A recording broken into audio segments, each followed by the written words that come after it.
Alicia Simpson, welcome to Head on Fire. Thanks so much for being here. Thanks for having me. I am so glad to have you because we are going into the holiday season. It is, I can't believe it's time to say that, but like fall starts that kind of like onslaught of the holiday season, starting in like October with all of the Halloween parties, and we get into Halloween and the candy, and then it's a ramp up to Thanksgiving here in the US, and then it's a ramp up to Christmas, and then it's New Year's, and it's just several months of like everybody talking about food and giving each other advice about food and having a lot of shame around food and all of that. So I wanted to have you on because, well, for those who don't know, could you tell people who you are, what you do, and a little bit about yourself? Absolutely. So, I am a registered dietitian. I'm also a lactation consultant. I usually don't say the two together because then people only think about breast. And I'm like, I'm do all food. It's basically from birth to death, I'm a food girl. So that's all that really means. And I'm also a feeding therapist. And so, like, I help little ones who have picky eating issues, and I help folks with anorexia, and I help, folks who are battling chronic disease. I run a nonprofit here in Atlanta called Pea Pod Nutrition, and our big thrust is to support people with proper evidence-based information to like live their best lives and to not have to pay $1 million for it. Because this industry is full of people who just want to take your money. So Oh, for sure. I mean, you start looking around on social media. I mean, most everybody's research these days starts on social media because it's very accessible to people. It's already in your pocket. And when you start looking at information about health and nutrition and what should I eat, it's really confusing. It's very frustrating. It can get very expensive very quickly. And it seems like there's a lot of snake oil involved. So I think just my first general question is, why is it so difficult for us to figure out what we should be eating? Like, why is food so hard? that's such the perfect question. And the answer is simple is that it's really not that hard. But because it's not that hard, but Americans in particular have a challenge with their relationships with food. It's really all about diet culture. It's really all about Mm, money and capitalism and what sells. And the stuff that I talk about in consult with patients is super boring. It's it's like eat your fruits and vegetables. Everyone knows they're supposed to do that. Like everyone knows you're supposed to have healthy grains and a good protein, but it's so boring. And it's much more exciting to come up with a gimmick and a plan and things where you lose weight really quickly and inevitably then gain the weight back really quickly. And then you feel awful about yourself. And then you start the cycle over again. And every time you start the cycle, you feel worse and worse and worse about yourself. And it's easier for like these predatory folks to come in and be like, well, you'll feel better if you like drink this new collagen water. You'll feel better if you mhm. go on this new diet or take this new pill. And so it's so easy to attack our self-esteem, especially in a very like beauty driven, size driven culture that it's just ripe for misinformation. So, when I see people talking about nutrition, diet advice, when I see meal plans, especially online, it seems like both the science and the implementation of the science is very centered around a specific type of white person that lives in the United States and makes a certain amount of money. How did modern nutrition science, one, develop, and two, why is it so white? Yes, yes. It is so white because there's this ideal that like that is the pinnacle of what we should be eating, right? Like that is we should have our grapefruit in the morning and like definitely not a little bit of sugar. We should have our cottage cheese on the side. It reminds me very much like I'm a kid who grew up in the 80s and 90s and everyone's mom was on Weight Watchers or Jenny Craig or Nutrisystem. Mhm. I love like strawberry slim fast is still like top tier. Like, it was so delicious. Pop that little top on the can. The con of telling people a shake for breakfast, a shake for lunch, and then a sensible dinner. And I'm like, that is called an eating disorder. That's Is not food. is such an eating disorder.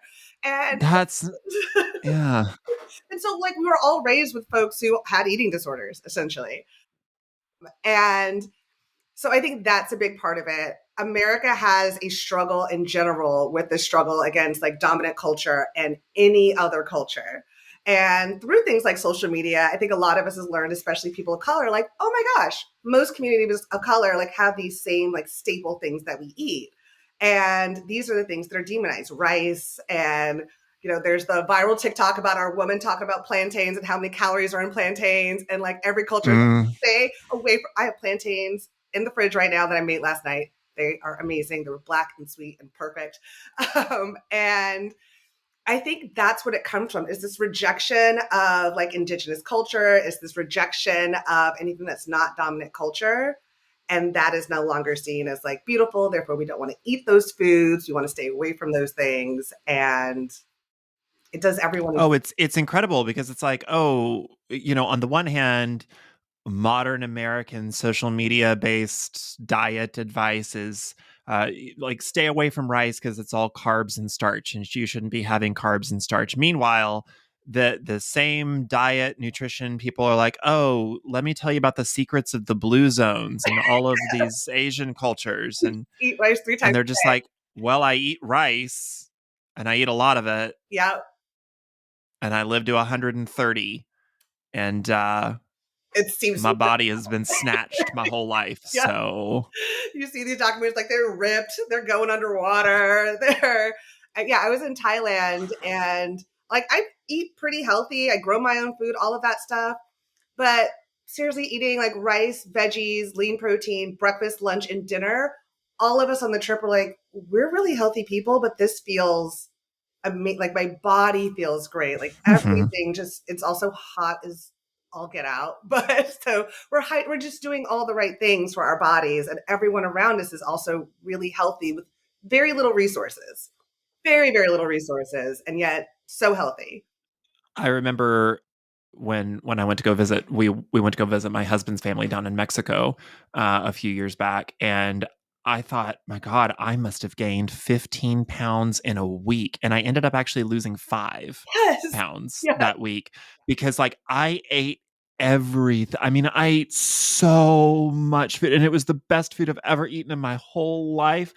And but like you're also like there's a reason why the culture's food is the way it, I mean, mostly you're walking everywhere. The cities are walkable, you're walking everywhere, you need certain foods so that you can be active throughout the day, and it's fuel for your body to go do that. And I ate a lot of rice and a lot of beans and a lot of all sorts of stuff, and I ended up losing weight somehow that week. I don't know how, but like and just and it's and and what I keep thinking is like, if I especially were from outside of the white patriarchal culture in the US, and I wanted to be healthy, and I look at the food that would be required to required, I'm using air quotes for anybody in an audio medium, to be healthy, I'd be looking at food that doesn't look like the food that I eat or anybody in my family eats. I mean, salads, Yes.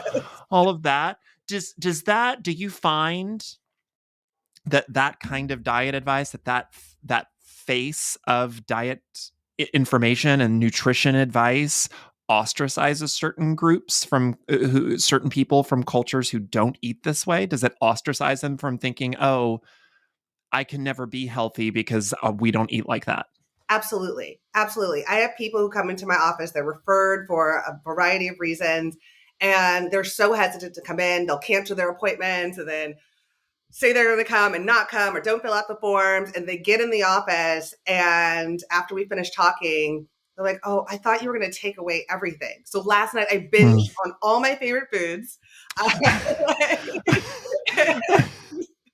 Because I thought today you were going to take away everything.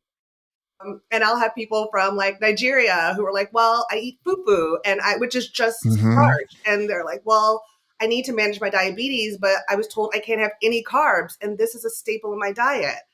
And I'm like, you can still eat that. We just have to learn how to eat that like in combination with other foods. What are the other things you like to eat? We don't like to ask Mhm. questions because questions don't sell either. So if there's a magazine cover or a TikTok or a news article to say like, oh, well, this is how you can like make any food work from any culture. If you just eat this much and then eat this much protein, it's not as fun Mm-mm. as eat the keto bread with with like all butter and 20 slices of cheese and it's just more fun. So yeah. So how do you fix that? I mean, how do you tell people like, listen, air quotes, healthy eating and balanced, nutrition is for you whenever, people come to you and say, "Oh, there's nothing in my culture that I could eat. There's nothing in my pantry that I could eat." How do you combat that? Yes. So it takes a lot of convincing because people are very skeptical when I'm like, yes, you can have tortillas. Yes, you can have injera. They're like, I don't think that's correct. Because my friend at work lost like 50 pounds eating nothing. And I'm like, how's that going now? Are they tired? How do their eyes look? Are they cranky? Because I'd be really cranky. And they are. Um, it's really about I'll tell a very small story. And that is when I was little, I wanted to be a therapist and I wanted to be a psychologist. And my mom was like, don't do it. You'll have to go to school forever, go into marketing. So I went into marketing, hated that, ended up going into healthcare. And I joke all the time with my friends now. I'm like, I am a therapist. I don't know how this ended up, but I am the one who's saying, hey, what you love matters, and it's not like eating is about joy. Eating is about sharing your Hmm. culture. When I'm working with people who are introducing their kids to solid foods, they're obsessed with like when they can do it. And they're obsessed because Hmm. they want to share their culture. They want to share their grandma's recipe or their favorite thing with their child. And that's all we're doing with food. And so to take away that very essential thing, it's kind of soul breaking. Like I have people come in who are like, I have no joy over food, or I'm talking to them like, well, what did you eat today? And they give me like the same foods for like breakfast, lunch, and dinner, and that's what they ate yesterday for breakfast, lunch, and dinner. And they're like, well, I don't know what else to eat. Everything else is unhealthy, so I'm just going to eat Hmm. chicken breast, broccoli, and a sweet potato over and over and over and over again. And I'm like, isn't that? I'm like, are you happy? Like, no, but I have to eat this. And I think people are surprised when I ask, are you happy? Are you happy with what Hmm. you're eating? If you are not happy with what you're eating, then we need to eat something else because it needs to bring you joy. Nutritionists are obsessed with food. We love it. I love everything about it. That's why I'm canning and preserving and growing because I love all aspects. There's food sitting next to me right now. Like we're constantly eating. And I hate it that people don't have that joy when it comes to food. So that's my job.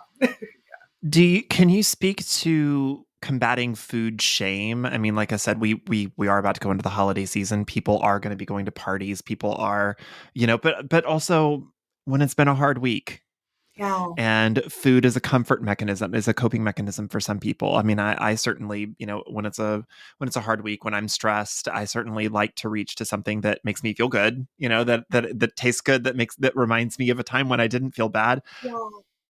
But then you do end up feeling like, oh no, now I feel bloated, now I feel full, now I feel, oh, now tomorrow morning I'm gonna have to run so much more, I'm gonna have to deprive myself tomorrow. Like, how do you speak to your patients about food shame, and what do people that maybe can't access a nutritionist for whatever reason, what could they do to implement some tools in their life to combat food shame? Yes. And the holidays are an incredibly hard time because Hmm. one, there's the food shame. So you have people with their opinions about your body, about what you're eating, and they Hmm. also want you to eat everything that's been made. Hmm. So, like, It's how am I here. going I to mean, everybody's shoving food at you and then also ridiculing you for eating the food. Yes, yes. So it's a real fun time.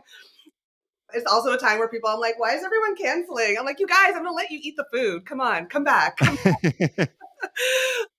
But I bring it back to self care, which is kind of become a buzzword now. And people think of self care as like, I went to get my nails done and I went and got my hair done, and that was my self care. And in my world, self-care is doing the basic things that you need to do to live. And Hmm. oftentimes we are not doing the basics we need just to live and survive. And we're expecting our mental health and our physical health and our spiritual health to be okay without sleeping, without drinking water, and without eating food. And so for all my patients, I'm like, your mandatory is you have to eat multiple times a day. You have to. That is love to yourself. So, like, whoever is saying anything, we're ditching it because you are showing love to yourself. And in the beginning, I really don't care what someone's eating 3 times a day. Okay, you're eating Fruit Loops 3 times a day. Great. I just want to build the habit. You need to build that first habit. And it's so hard to build a new habit despite all the, it takes 2 weeks, it takes 20, it takes an infinite amount of time to change a habit. So start there. Give yourself grace, give yourself love with every single bite. And then we can work on possibly like adding in some fruit with that Fruit Loops and a little piece of sausage with that Fruit Loop to like start rounding it out. And then we might switch out those Fruit Loops. How about some Honey Nut Cheerios? Like we might, then we can start moving things. But when we're already starting in a place of shame, then we're often not doing the basic things like feeding ourselves and sleeping enough and drinking water, just any water, not a gallon, just anything. And so many people aren't. So many people are not nourishing themselves, are not sleeping well, are not hydrating themselves, and expecting to be able to like live and function on this incredibly high, like American cycle of constant work and being everything for everybody. When you have nothing, you're depleted. So we start with those basics. One of the reasons why I really like the platform that you're building out is because you don't talk about size. You don't really talk about pounds or weight loss or anything like that. What you talk about is sort of what you were hinting at earlier. Are you does what you're eating make you tired? Are you tired? Do you have the energy to live your life, whatever it is that your life looks like? If you work from home, do you have the energy to do that? Do you have the energy to to do the things that you want to do that make you happy? Because another group of people cross culturally that do feel there's this again cycle of shame, cycle of feeling ostracized so you don't participate, so then you feel bad, are people of size, people who aren't a size 2, people who might be you know feeling like, oh gosh, I need to drop 50 pounds, I need to drop 100 pounds, I need to drop 200 pounds. Can you speak a little bit to the ways in which this diet, this nutrition culture, or I guess I'll call it diet culture because you're speaking to more of a nutrition culture, this diet culture has given us an incorrect perception of what healthy looks like, and also speak to how nutritionists like you are helping people to kind of combat that and to find that healthy at all sizes. Yeah, yeah. It I have so many people. I just when you were asking that question, I just like saw people in my mind of who I just want to hug and love, who one don't get care because that's what it ultimately shame. All of this it just leads people to not getting care, which then leads to bigger diseases happening down the line. And it is because this monumental, even though everyone's like, love your body, like love, we say it and there's a lot of lip service around it.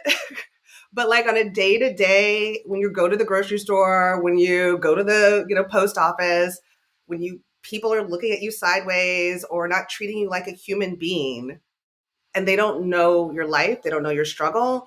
Most of the people that I work with who are in larger bodies barely eat and they barely eat out of shame.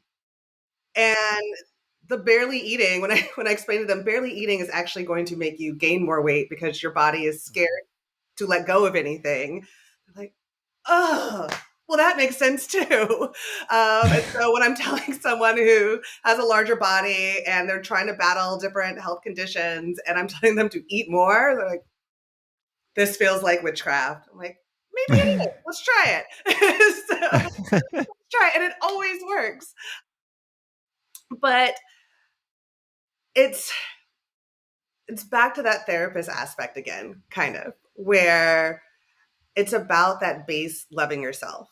I have several of my patients who are in larger bodies, 400, 500 pounds, and they're like, I will love myself when I'm 200.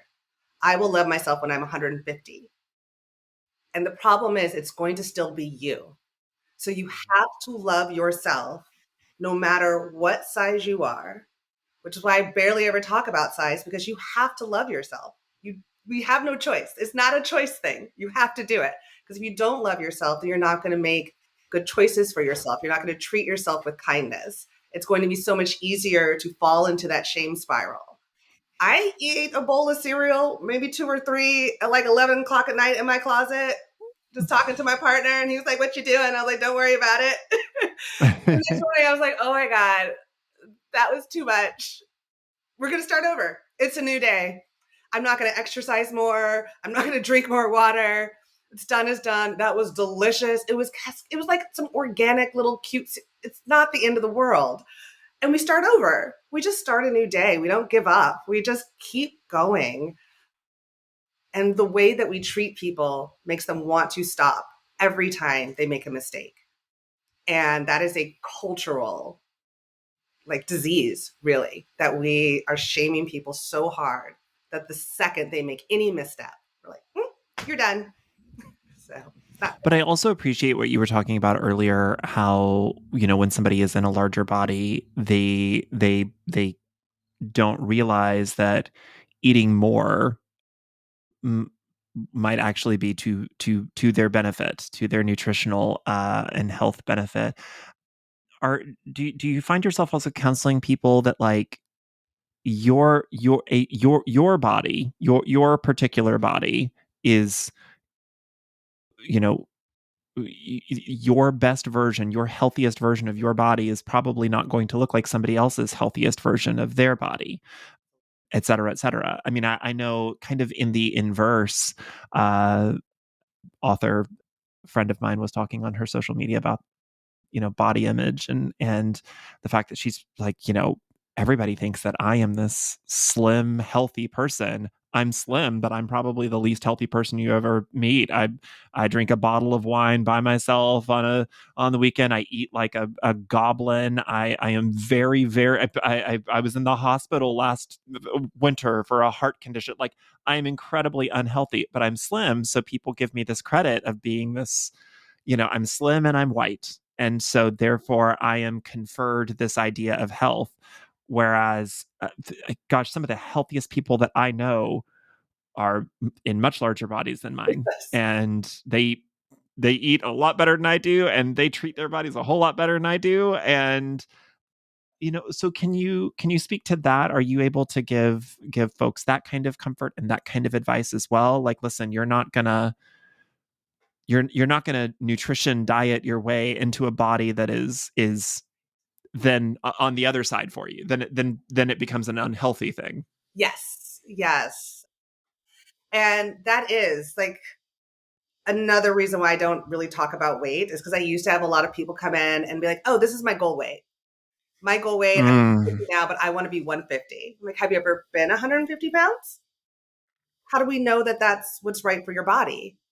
You don't know that's what your body wants to be at. Maybe your body wants to be smaller, maybe. But if we get to a point where you're like 175 and you're fighting and you're starving, then that's not where your body wants to be. So let's Mm-hmm. listen to that. And comparisons often happen. When I get partners who are going on a health journey together, and one person's like, oh, my sister, or this, I see it a lot with kids as well. It's like, oh, well, their cousin eats so much more and is so healthy and never sick. And my kid is like scrawny and always sick. I'm like, it could be a myriad of reasons that have nothing to do with health. So, like, and there's a big range too. That's another thing, is that everyone thinks like there's one number. And Mm-hmm. as much as folks hate the BMI, it is a giant range.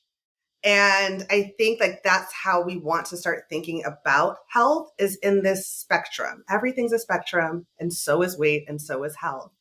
And I always have folks in my office who are like, I've been working out like crazy and I'm losing inches, but the scale won't move. I'm like, so who cares about the scale? You feel amazing, don't you? They'll like show me their selfies. They're like, yeah, I went to the Beyonce concert and I wore the outfit that I didn't think I could wear. And I'm like, so who cares what the scale says then? Because you feel amazing. You feel beautiful. You feel just alive in your body. So Mm-hmm. who cares? And everyone does have a different metabolism. There are naturally slim people. Naturally slim people are usually some of the most unhealthy people because they have this feeling of, I can do whatever. I can do whatever I want to my body and it won't matter. And those are the people who suddenly drop dead of a heart attack. Because they've internalized that slim equals healthy. And therefore, if I continue to be slim, whatever I'm doing must be correct. Gotta be great. Yes, gotta be Mm-hmm. great. Or, like, oh, my husband can eat whatever he wants. My brother can eat whatever they want. No, they can't actually. They have Mm-hmm. hearts, they have brains, they have organs. Like, Right. yeah. I wish it was possible, but just not. So, Speaking of eating to your body and focusing on your body and your plate and not somebody else's plate, diet fads, and we see them all the time. Can sometimes, oftentimes even, be based in a real need that people have. I know that for the last several years, or maybe it's not so much anymore, but I know gluten-free diets were kind of a big thing for a while. And they're an example that of a particular type of diet or a way of eating that is necessary for people that have certain conditions, chronic conditions, people like that have like celiac disease. But that's not for everybody. right. Right. That's Not everybody has celiac right. disease. That would be really bad. Yeah. But suddenly once it becomes a trend, then certain words start having a negative connotation in pop culture. Gluten is suddenly negative, carbs are suddenly an evil thing. So, how can the average person navigate their way around the latest fad, Wow. and y- and how can they also maybe navigate their way around figuring out whether or not, hey, maybe this could help me? Yeah. It is a tough line between, especially if you're someone who's like struggling with health challenges and you can't Mhm. quite get to the bottom of what it is. And a lot of stuff will be like gut issues, like it just always had a bad stomach or something. And it's like, it could be gluten, it could be dairy, it could be you have an allergy. What's important is if you have access to healthcare, unfortunately, we have to say that, but if you have access to Mhm. healthcare, utilizing those resources, going to the allergist, going to the gastroenterologist. And then if you do not have access and you do want to do these, kind of self experiments, taking things out, like one thing at a time. I'll see Mm. people just like, I'm taking out sugar and gluten and dairy and this. And I'm like, how do you know what worked? And now you're going to be miserable forever? Like, just let's pick one and see what it is. Gluten is a huge one. And I love gluten. I have an actual 3-pound bag of gluten downstairs. So Do you do a lot of baking? I do. I do. Okay. Well, Right. there you go. It's seitan. And yes, I have every kind of Yeah. flour. I have like 25 pounds of, I love carbs in me. I'm like, Oh yeah. yes. And people are always like, wait, you eat carbs? Like, yeah. Yep. And ask an, my favorite thing is ask an athlete what they eat. I'm like, they eat a ton of Oh, food and so yeah. carbs. I need energy to get through my day, and you get your energy from carbs turn into to sugar, and your body needs that. Yeah. Yeah. I'm like, how am I supposed You, to move? yes. Yes. And so if you're doing those self experiments, going slow, being wary of anything that's going to cost you money, because Mm. ultimately, these basic things when it comes to food, the cost should just be the food. A lot of people are like, oh, are you anti supplement? I'm like, I'm not anti supplement if there's an issue, if you have blood work that says that there's an issue. But we rely so heavily on them in our culture. And it's because it drives dollars. It drives a market. It's a multi-billion dollar industry that really only exists in the West. And yet other cultures live just fine without all of these supplements, with just using food. And so staying away from things where you need to buy $100 worth of something, you need to sign up for a plan. The diet that has been shown to be the best diet, I think we're at 50 years now, this diet has been studied, and it's always come out as number one. There's a list of ranking of the diets. The newest fad diet is always at the bottom, and this one is always at the top. So it's either going to be Mediterranean diet or the DASH diet.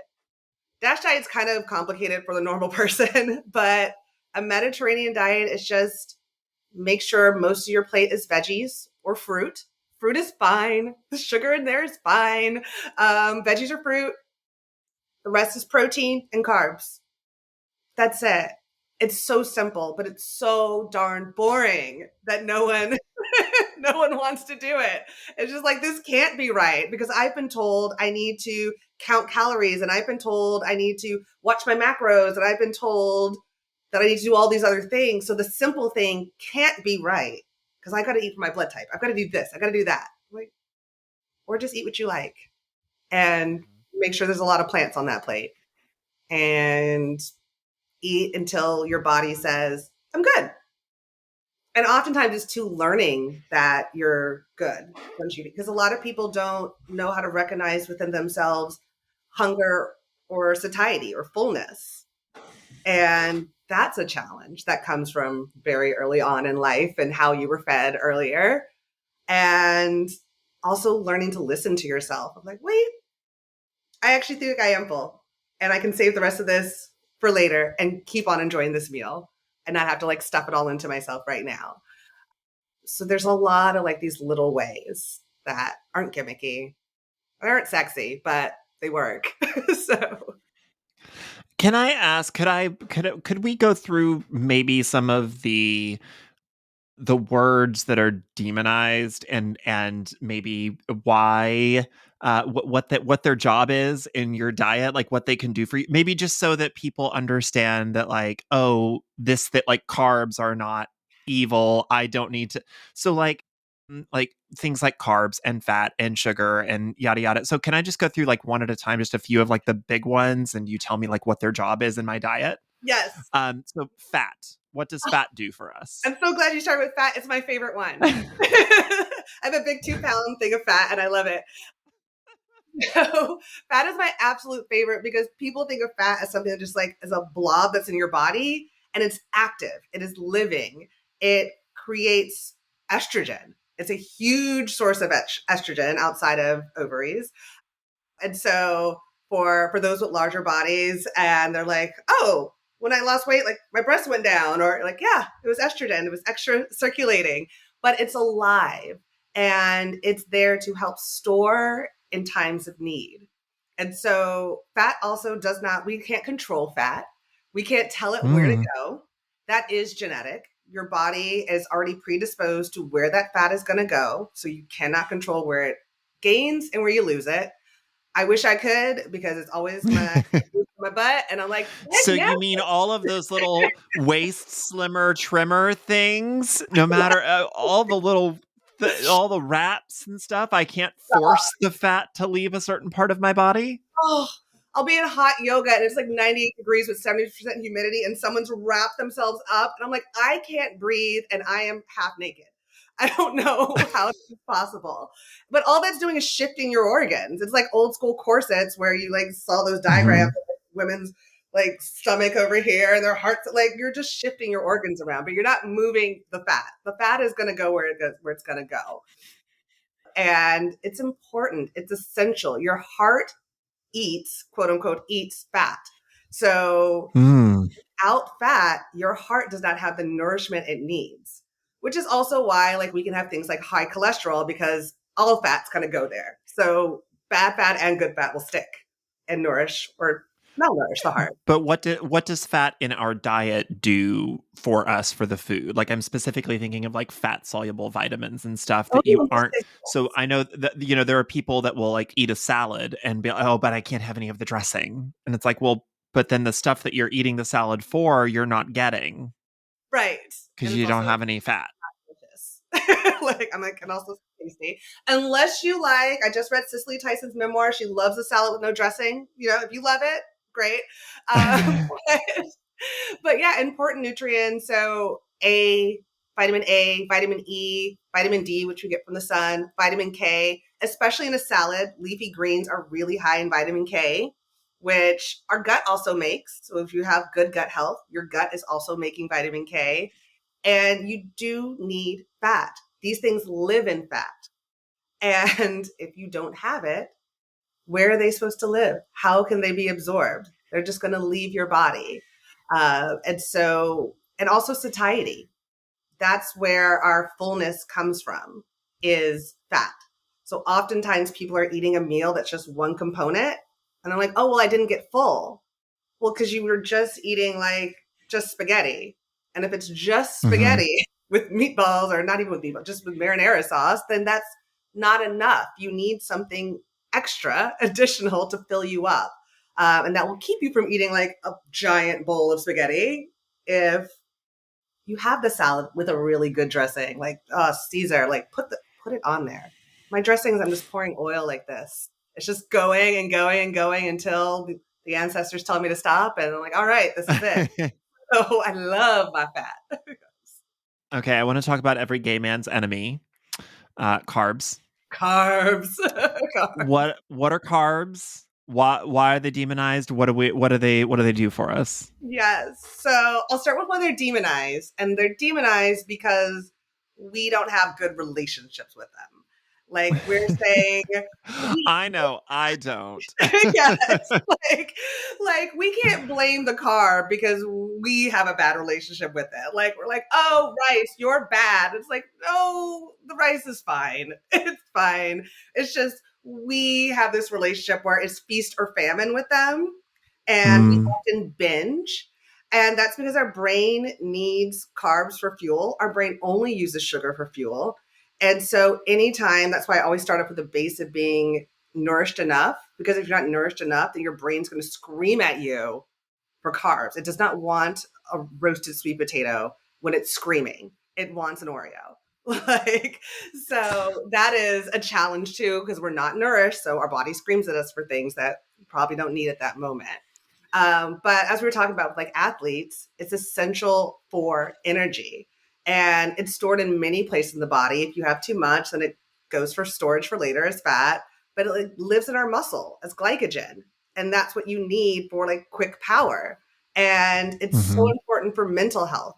When I have folks who come in who are anxious, depressed, ADHD, or on the autism spectrum, that's one of the first places I go is, are you giving your brain the basics of what it needs to be able to function? Also, with like the gluten-free fad that has popped in and everyone wants to eat gluten-free, the fiber goes down. And fibers are really essential to our gut health, which I could do a whole podcast on gut health, but also to our heart. Cholesterol will often go up when people are eating a gluten-free diet. And it's because you're not getting enough fiber, and that fiber is needed to help take bad cholesterol out of the body, basically poop it out. And you need to be able to poop it out. And so it works on literally head to toe. There's not a place where you cannot have carbs. But it's So all people are afraid of carbs because if we don't use it all, it turns into fat, yes, but we need it to be able to move and think and do stuff. right, So if you completely eliminate carbs, you're not going to have the energy to do stuff. So you're going to sit right, and you're going to be like, well, the carbs, and you're like, well, I didn't lose what I cut carbs, so I didn't lose weight because I was so tired that I just sat here. And right. it's And then okay. your brain eventually goes, "Give me the carbs," and then you feel like a failure because now you're eating the And then you go carbs. eat chips, and then it's just a giant bag of chips. Yes. I just need a potato. Please give me a potato. Now you're like, I'm sad because I'm eating the chips. We're like, if you had just eaten like a cup of chips before, now you wouldn't be eating the whole bag. But we've shame cycled ourselves into binge eating. So it's so fun. Okay, another one, and we did just a little bit talk about it because carbs turn into sugar that we use for energy, but sugar, generally speaking, is one of those that I feel like fat in the last several years has become something like, oh no, you can't have any sugar. Sugar's terrible for you. You're gonna get diabetes and you're gonna die. And I know and love people that are like, oh, I can't have fruit because of the sugar in the fruit. If you are on audio, I just deflated with the you can't have sugar. Because I've heard people say, well, I was going to have carrots and hummus, but the carrot was so The sugary. sugar in the carrot. Yeah. But then I'll ask like what else they ate that day, and they're like, well, I had 3 cookies, and I was like, and we were concerned about the carrot. The Was carrot. that the challenge of the sugar? I was like, your body's going to ask for the sugar, so why not just give it the good one? Mm-hmm. So sugar is one, and it is there's a fine line with sugar because the sugar that Oh, the body really needs is the natural sugar. So sugar from fruits, that sugar that are in carbs, those are the natural sugar that we need. And then there's this added sugar. And added sugar is where things can get a little dicey. But there are really generous limits around added sugar. The U.S. has the most generous amount because we're not going to try to be like Europe. We're not there yet to have these small. We don't have a oh, where our bread is technically categorized as cake over there because of the sugar in the bread. right. So, Yeah. like that's generations from now. We'll get there, but there's still an amount of added sugar that you can have in a day and be very healthy. I love a donut. I had apple pie last night. I'm Jewish. We celebrate Rosh Hashanah. I was eating those apples and all the sweetness that you could have with it. And no guilt. Also with popcorn. It was a carb fest last night. Movie night. We're watching X-Men. Why not? And so, Which X-Men? Sorry. I'm so sorry. I'm so sorry. I just need to be a nerd for a tiny moment. Which X-Men are you talking? Which X-Men? so I'm walking my daughter through it. I'm going in chronological order. Uh-huh. So there was a debate whether the second one Uh-huh. would be X-Men Origins Wolverine or Days of Futures Past. So we ended up going Wolverine because Okay. that's what the internet said. You did have you taken her through the original trilogy yet? Not From yet. I was like, should we start there or should we start with X-Men Beast? X-Men 2. X-Men 2 is like the whole reason we have superhero movies anyways. I'm sorry. Anyways, I digress. A giant comic book nerd.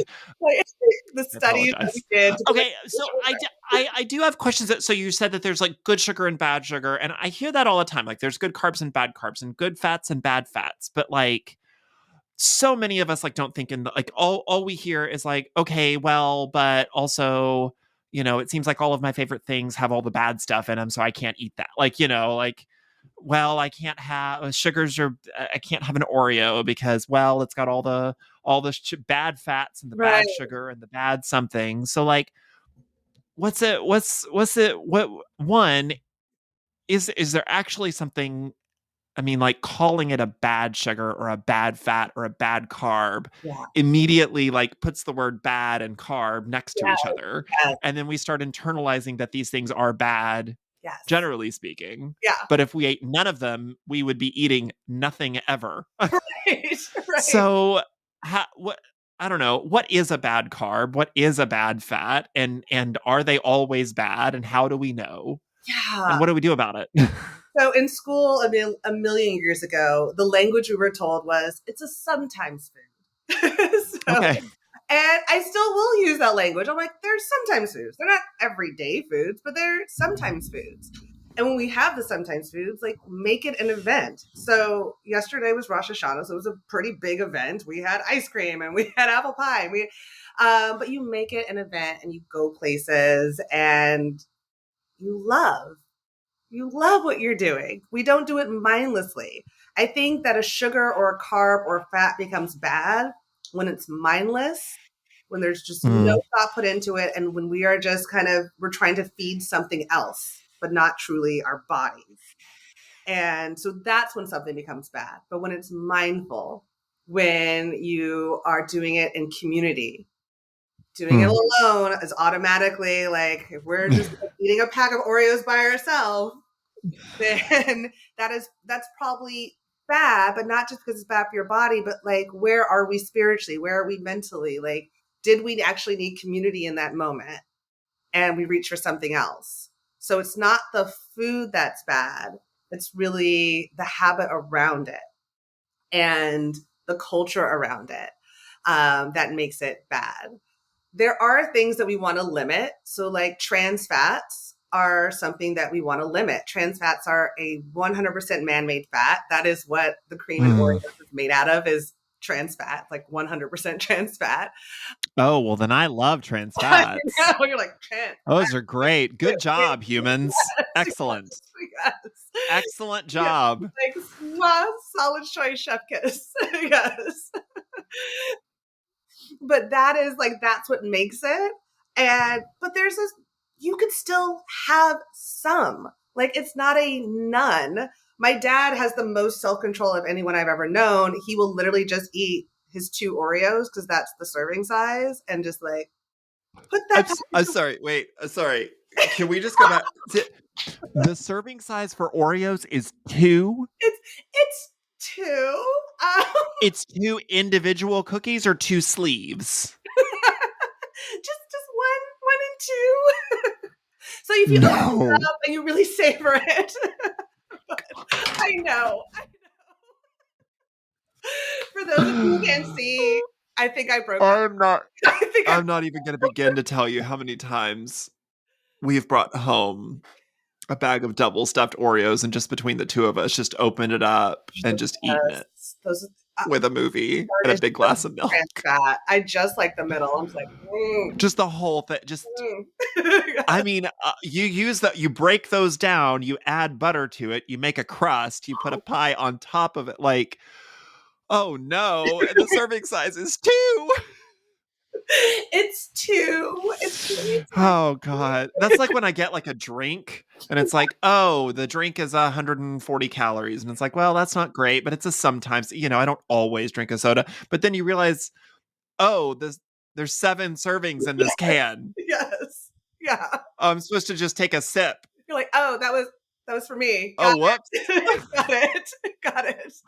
So those things can be Whoops. really tricky though. And like, and things like, I'll just keep going back to our Oreo because that's like designed for your body to love it.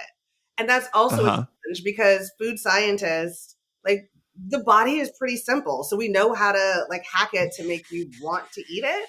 And an Oreo has everything. Like your heart doesn't know that trans Oh, fat. is that like that lady who hacked her body into liking broccoli? Wasn't she like she sniffed the chocolate and then ate the broccoli? And I'm like, I feel like that might be. I feel No, like that might be disordered eating. I can't comment on that because I'm not a mental health professional or a food scientist, but I just feel like that doesn't look like a healthy way to live. how about eat the chocolate and Just have some chocolate. Just have some chocolate.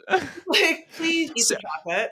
Yes. So I think I would be remiss if I didn't talk about another kind of big hurdle that people have to enter the conversation about nutrition and diet and food. The food conversation is accessibility. We touched on that earlier, but accessibility, affordability, especially here in the United States, food deserts are 100% a thing. I mean, there are places where the best you're going to be able to do is maybe some frozen vegetables, a canned something or other. You know, not everyone can access quality healthcare, and or take care of their own healthcare needs because of insurance or accessibility to a good doctor, a doctor who, whenever you go in to see them and you talk about, oh, well, I broke my arm, they're not, oh, well, you need to lose some weight about it. Like, doctors who will actually talk to you about your body. Yeah. So people end up relying on social media Yeah. to help figure out what's wrong with them. I know that I just feel tired all the time, and the algorithm knows that I feel tired all of the time. So it's shoving all of this, buy this greens powder, buy this supplement, do this thing, yada, yada, yada. So I've talked to a number of mental health professionals for the show, for research for a book I'm writing, and s- going on a journey on social media can be a good and bad thing. There are people that could see themselves for the first time on social media. A lot of the models for diagnosing autism were built around men. Yes. specifically white men. So a lot of times, women and people of color have been left out of those diagnostic models. And through social media, they have been able to find community and find diagnosis and find treatment and find care. And that's good. Yeah. People are able to finally find treatment. They can accurately self-diagnose. However, there's another side to that Yeah. where people can find their way, the algorithm can find their way to an inaccurate self diagnosis and then start treating all of the wrong things. Yeah. And when it comes to something like your body and your health and the things that you are physically putting into your body, sometimes that can be a big problem. If you think you have one thing and you start treating that one thing without the oversight of a professional and it's the wrong thing, that could be bad. Right. You could really screw yourself up. And then there's this third issue, which I've talked to some folks for the show earlier this year about, where nothing's wrong with you, but social media wants there to be something wrong with you. So you start convincing yourself that there is something wrong with you. And then sometimes that can lead to things actually becoming wrong with you. So, all of that to say, one, how do you speak to people? I mean, obviously, you're doing it on social media in a way to make this information accessible in a free way, but speak to accessibility, affordability, and navigating social media and that self-diagnosis web. Yeah. That is a huge one. As I mentioned at the top, I'm from Fresno, California, which butt of many jokes, but it is just there's food everywhere. Like that it's I didn't know that people didn't eat vegetables until I went to college. I was like, what? But they're in the ground. Like you just free. Now I live in Georgia and part of the research for some of the programs we're doing kind of mapped out the poverty levels, accessibility to transportation, and there are giant. Like if it's not a major city, if it's not Atlanta, if it's not Savannah, or maybe even Columbus, everything in between, the poverty rates are just through the roof. The access to transportation, like there's no walkability. There's also no access to healthcare. There's 9 counties in Georgia that have no primary care doctor. So there's the access to the most basic things isn't happening. And for those people, that's where we go really down to the basics. And the basics are kind of the 3 things that I mentioned. Every meal needs to have a carb, a protein, a fruit, or a vegetable. Is that carb ramen? Cool. That carb is ramen. What's our protein? What do we have around? Are eggs accessible? If they're not, like, no, Slim Jim, jerky. It's not the healthiest thing in the world, but you know what is a lot worse? Nothing. Your body can't survive off of nothing either. We have this all or nothing culture where if it is Mm. not the most organic, highest, freshest thing, then it's not healthy. And that simply isn't true. Frozen vegetables are still healthy. Canned vegetables are still healthy. Canned and And I do love how many chefs and nutrition scientists are saying, like, please do not overlook yeah, the nutritional value of a frozen vegetable, because oftentimes they might be more nutritionally valuable than the produce around you because they are flash frozen and like at the peak of freshness yes. to and then put in there so that you can access it later. So they might actually be sometimes a better alternative than what is in the Right. bin next to you. Yes.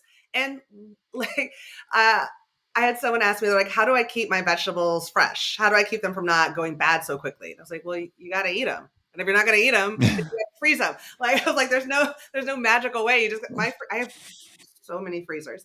I come from a very freezer happy family. And so we freeze it. We're like, oh well, didn't make it, freeze it. And frozen vegetables are often much cheaper. You can get them on sale. You can get a 10 for 10 deal, and or there's steam in the bag where it's already seasoned. You can put it in the microwave, and after a really long day at work, you don't have to like roast it or figure something out. It's just done.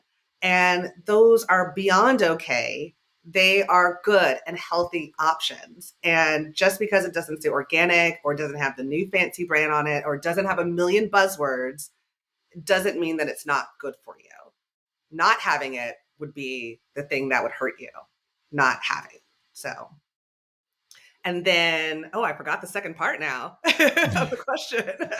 Well, just navigating trying to access information on social media and the way that that turns into a conversation about self-diagnosis and that kind of, you were talking about experimentation earlier, but there's this slippery slope when it comes to self-diagnosis and self-experimentation where people can inaccurately do it, or even in extreme circumstances. And there's been emerging research on this in the last few years as we've all been living on our phones, especially because of the pandemic, where people are saying, there was some interesting studies around like Tourette syndrome and how people were watching, especially young people were watching so many videos for so long and getting hooked in the algorithm on TikTok about it that they started giving themselves tics that they didn't have. And Yes. I've talked to a number of like mental health professionals that are saying like you can start having problems that you did not have Yeah. because you are convincing yourself that you have them, and there's really no underlying reason why you should have them other than you're convincing yourself that you should. So it becomes even more difficult to treat because it's a symptom without a disease. Right. Right. The brain is so amazing. I find it Mhm. so fascinating. I like that I say Yes. all of that and you're like, isn't that amazing? I do. I'm like, isn't that the most cool thing though? Like your brain can just make something. So, like you can make it with your mind. There's a new study. It's going on now for folks with IBS, and it is a pure placebo study. And the people know that they're on placebo. There is no control. It's just all placebo.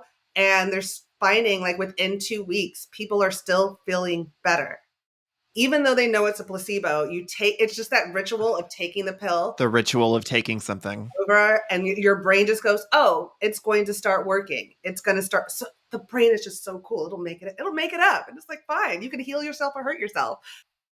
But with that information, especially on social media, we also with social media have the power to Google and find out more information about the folks who are giving us this information. And being wary of personal stories, of being wary of, I had this Mm. disease, I did X, Y, and Z, and I am healed. Mm-hmm. We don't know their entire medical history. We don't know. We know what they're telling us, but you don't know how they grew up, what they're exposed to, what their access to healthcare is. it, we just don't. And some things are truly just anomalies. I have seen so many medical anomalies. I'm like, oh my gosh, you came back from stage 4 cancer? Like, what? Like, that never happens, but it happens. But then that person will write a book and say, this is how you do it. It's like, no, that's Mm-hmm. actually just what worked for you. And sometimes it's a bit of luck. And sometimes it's a bit of science. But you really want to look for a true healthcare professional who has like gone to school for this, lives in this, works in this, and definitely don't rely on someone who just had an amazing experience and is now saying like that's what everybody needs to do. The sheer volume of 19-year-old white kids with more abs than brain cells who are like, well, if I can do it, you can do it. What is your excuse? And I'm like, well, one, you are 19. Two, you live at home. Three, your parents are rich. And four, you don't have to have a job so you can make being a fit social media influencer, a fitfluencer, like your job, and Right. then convince people that you have this secret. And it's like, no, the secret is generational wealth and being 19.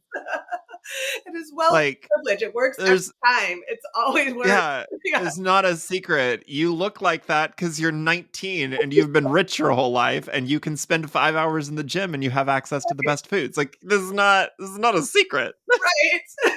Like even look It's at like it's like that game that you play like every single time. You're like, how did this 23-year-old pay off their house? It's like, I bet in the first paragraph, I'm going to find out that they have a rich parent. yes, yes, absolutely. Like look at the source. So This 23-year-old retired early. I bet their dad's a billionaire. If I had to have one more, I'm going to retire at 40. I'm like, listen, okay, listen. I'll be retired 10 years after I'm dead. Okay, real quick. I do, because we were talking about your body. We love a ritual, we love taking things, and we love a hack. Yes. Social media is filled with them. We had the skinny teas, Uh, and which literally just make you shit your pants. yes. We had, okay, so but the big one these days is greens powders. Oh my God. What I want to talk about greens powders, Okay. and I want to talk about just the overall problem of people don't understand what dosage is. So let's talk was and also, if you can work in there somehow a fear of the word chemicals. Oh, Oh, there's chemicals in this. That's evil. I can't eat it. There's so many chemicals. I'm like, everything is chemicals. Okay, go. Go, Alicia Simpson. Go. yes. And there's so many Tell me about greens powders. I was like, the chemicals in this clementine, they're full of them. So, Everything is chemicals. I'm like, are you drinking H2O? That's a chemical. I am.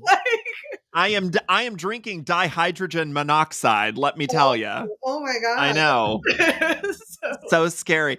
The worst health advice I think I've ever seen is don't eat anything that your great grandmother wouldn't recognize as food. And I'm like, my great grandmother wouldn't recognize a taco. Are you telling me I can't eat a taco?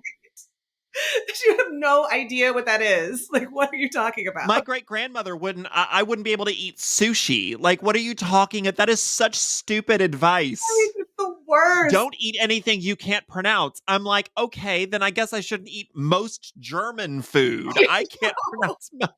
Like, like a charcuterie this is is lovely. this is ridiculous advice. Yes. A charcuterie is lovely, and not everyone can pronounce it, but you should still eat it. Like, Yeah, I'm like, don't eat anything you can't pronounce. I want to hold up a bottle of Worcestershire sauce and tell me how to pronounce this correctly, and then you can eat it. yes, for generations. It's, greens powder. Sorry, Greens what's a greens powder? Why is it everywhere, and does it do anything? Well, one, because folks struggle with vegetables. We struggle with vegetables for a variety. It's true. We're busy.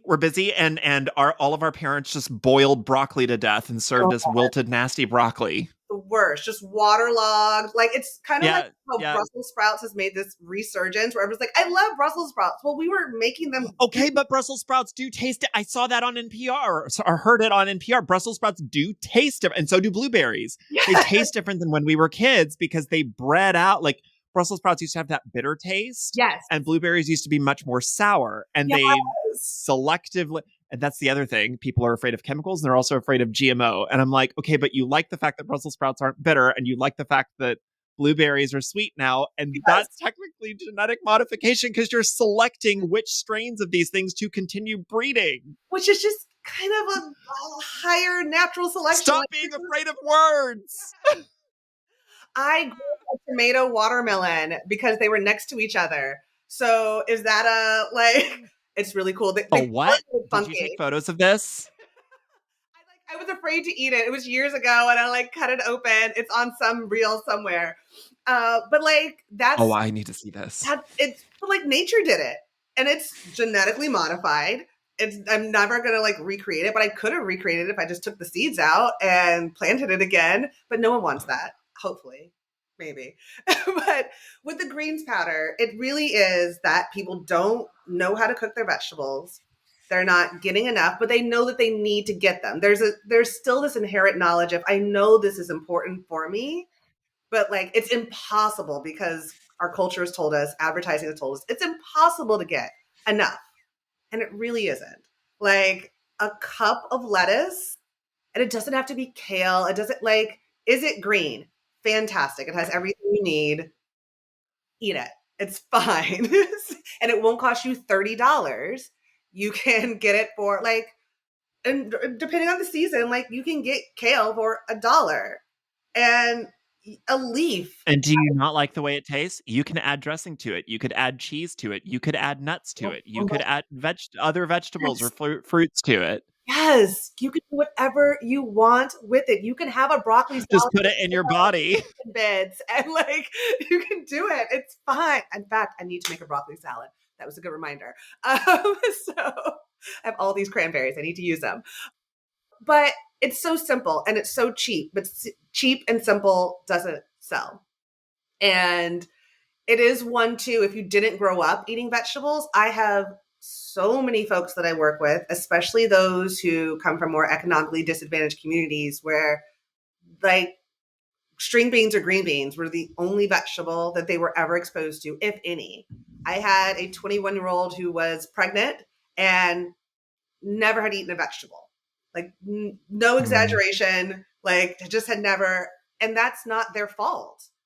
That's the environment that they were raised in. And so if you're still getting used to that taste and how to cook them, then something that's like, oh, I can just put this in a smoothie or put this in my drink seems really easy, but it's also crazy expensive.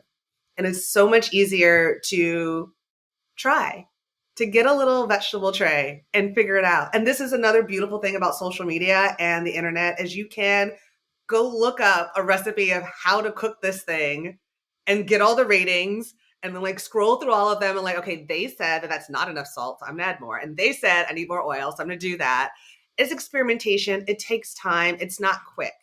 I think that's the challenge is that these things take time and patience and you have to learn a little bit. And marketers know that like, oh, we're in a fast-paced society. If we just put it down, like here, take it or juice it or do whatever, that's more expensive than just eating it. Well, and that one of the biggest problems that I see with flashy supplements is one, they very rarely have to accurately list out their ingredients and the dosages. It's just a proprietary formula typically. So it says, "Oh, it's everything you need," but like is it? I mean, you were talking earlier about all of the different vitamins that we don't normally consider because sometimes our body's supposed to make those, like vitamin K, but then you also think of like, well, does this have iron? Is this a source of the actual things that I need that would be a substitute for vegetables? Right. And if it is like why don't they say that on the label? And normally then you test it in a lab somewhere and it's like, oh, it's celery dust, and then somebody said the word, spirulina next to it, and then that's kind of all it is. But they are very expensive and they do look very green, and it seems like an easy thing, but the problem is it ends up being expensive nothing. Right. And there's no Like you regulation. still have to go eat vegetables to make Right. up for the fact that your supplement didn't Right. actually supplement the things it was supposed to supplement. Right. There's no study that's like, oh, if you eat these powdered greens, you're going to be healthier. It's going to cure cancer. They don't exist. And you made a really great point. In the US, there is no regulation around supplements. You can literally say anything. They can put any Mm-hmm. claim and it does not have to be vetted and it does not have to be true. And they have teams that know how to word things so that they can make a guarantee without making a guarantee. There Mm-hmm. are many a supplement that were energy boosting, like quote unquote energy boosting. They tested them and they had amphetamines in them. So like I tell my patients, please wait, like if you feel like you had an instant burst of energy, be careful. Because they found amphetamines in these supplements. And Okay, but also which you're like, which supplement was that? which was it? It was I Which was that? No, no, no, don't actually tell me. No, no, no. I don't need that information in my head. I don't want to know that. My intrusive thoughts will do bad things with that information. Don't tell me. No, no, no.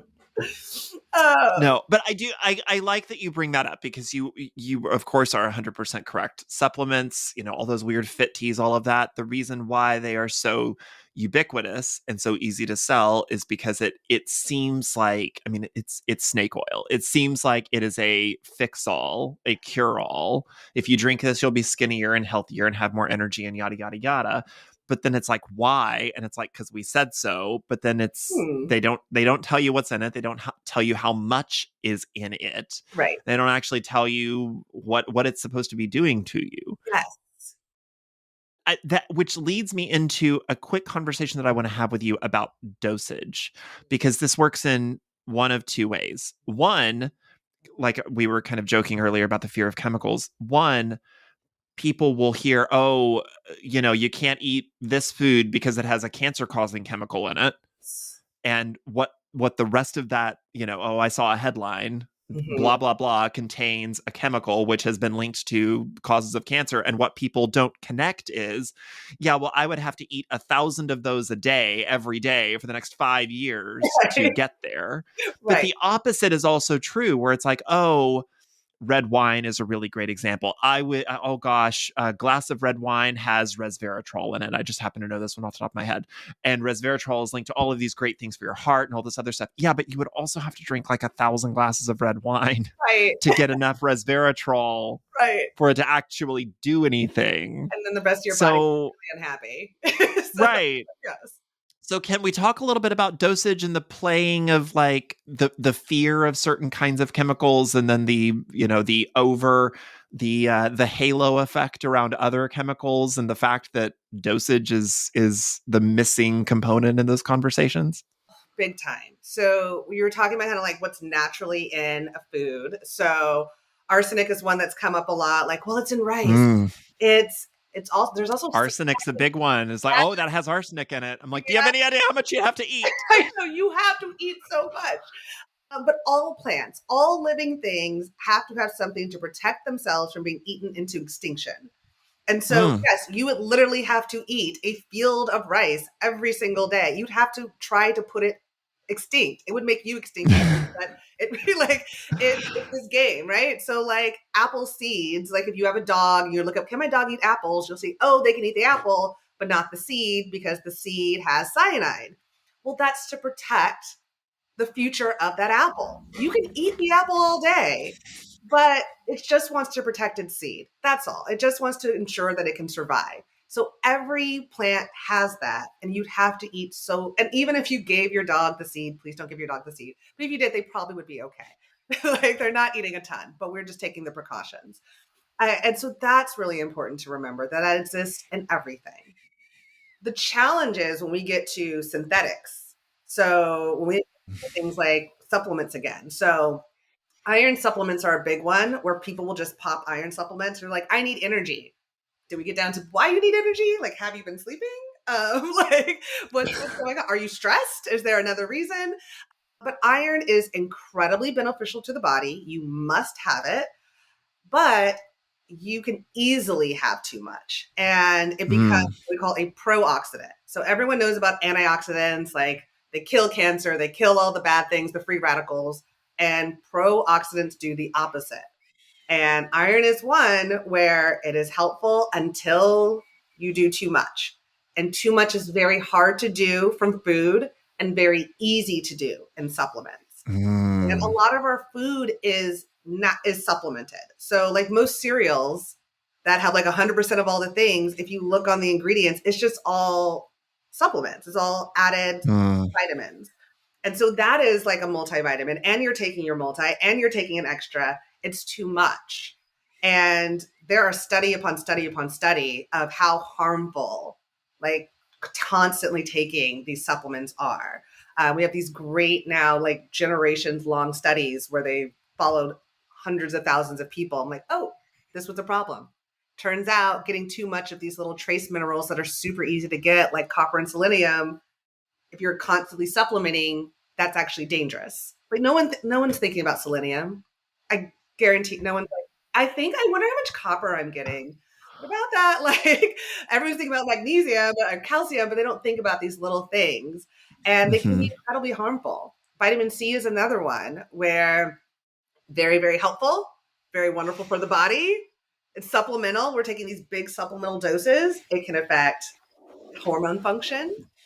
It can start to Oh, decrease. I'm so glad you brought that one up, because we are heading into cold and flu season, and everybody just like front loads so much vitamin C. Vitamin C. Just eat an I orange. mean, there's a lot of people. They'll go get that airborne and they pop Yes, that, and then they pop a multivitamin, and then they have to do all this other immunity boosting tea. And it's like, do you yes, have any idea how much stuff you are just shoving into your body? and it doesn't even work that way. So, like vitamin C doesn't even work that way in the body. It helps with DNA synthesis and repair. So on that level is helping with immunity because it helps make cells. But like, it's great for skin because it does help with skin. And if you need to heal, like after surgery, then there's an amount that you would take for that. But these mega doses that people are taking can be really harmful and can be hormone disruptors. So we're all worried about hormone disruptors and everything else, but it's like the supplement you're taking is Yeah, immunity boosting since we brought it up, it is another kind of one of those buzzwords that I don't think people don't realize what it actually means. Like it's not like a shield on a spaceship that is somehow like keeping the disease out of your body or letting it not harm you. Like that's not like your body doesn't have like you have an immune system, but like it's not doing the thing that you think it's doing. Like it's right. not. And once again, you can just you could put immune booster on an Oreo, and Yeah. that would be Yes. legal and okay. So it Yeah. really doesn't mean anything. I mean, could you speak to real quick, like what is if I have immunity boosting on something, or if I'm taking a supplement to boost my immunity going into cold and flus, what am I actually taking, and what is it actually doing? So that's the fun part is we don't know what you're actually taking. Oh, so, well, that's fun. so that's Okay, extra. let's say that I'm taking a multivitamin that claims to improve, or a tea, like those immunity boosting Oh, teas. Like what's yes. A lot of those are usually just going to be vitamin C. Elderberry has popped mm, up quite a bit. I'm an old school hippie, and so I have old elderberry bushes. I grow it, I dry it, I make it myself. Elderberry my has been mother-in-law is a big elderberry person. I'm an old school hippie. I love some elderberry, and but it's also not something that should be taken every single day. Your body needs a rest. Like these things are not. Tastes good. Oh my god, it tastes so good. It tastes so Tastes good. so good. Elderberry tastes so good. I make my own little elderberry gummies and everything. So good. They're so yum. But they're also not like a cure all. Like they're because of COVID, have been studies done, and they're like, I mean, it's not gonna. You may get COVID, you may not. You may get the flu, you may not. It's just as good as anything else. As washing your hands, going outside, getting sunlight, like having a great conversation with your friends. Those things make a big difference on how your body functions. We talked about how powerful the brain is. And Mhm. happiness, joy also is huge for your immunity. It's huge for your health. And they kind of have it in a bottle. I mean, I have a little store bought serotonin, but I still need to go outside. like, so. And so it's usually you're always going to see vitamin C. You're going to start seeing elderberry. Zinc has been one that I've seen popping up in zinc. Zinc's a big one, yeah. Yes. And zinc, the studies on zinc are actually really old and they're good data. There was mostly on cold and flu, but it was zinc that not that you're ingesting, but zinc lozenges. It's something about Mhm. zinc actually physically being like in your nasal passage, on your throat, in your mouth before you get sick. So it's a preventative, but once you're sick, it's not going to now like make you heal faster or do anything like that. Study is only zinc lozenges to prevent, and it's still not 100%. Nothing exists that's 100%. And so that's really important to remember. Like, yeah, elderberry is good for you. Zinc lozenges are great for you. I mean, orange juice has vitamin C. That's good. You need it overall, but like, you should just have that because that's what you eat, not because we're looking to like do something or boost your immunity. Because how do you know your immunity's bad? Like, what are the chances your immunity is awful? Why are you immunocompromised? If you're immunocompromised, you should be going to the doctor. so, so yeah, who says your immunity's bad? Well, Alicia Simpson, I could and probably would talk to you all day because I have a million questions. But if people would like to reach out to you on social media to see the kinds of videos and content that you put out for free that people can access, where can people do that? So on both TikTok and Instagram, I'm at the ADHD nutritionist. There's a period between the ADHD and nutritionist, or on Instagram at Pea Pod Nutrition, as well as my nonprofit. And I will always give evidence-based information for free because I don't believe this information should be gate kept. So it's for you. Thank you so much for having me. Oh my gosh, thank you so much for being here. This has been a joy. Yay. Yay, yay, yay. Likewise, likewise. And I'm going to eat this sugary clementine that I've been looking at and playing with this whole time. Oh, yes.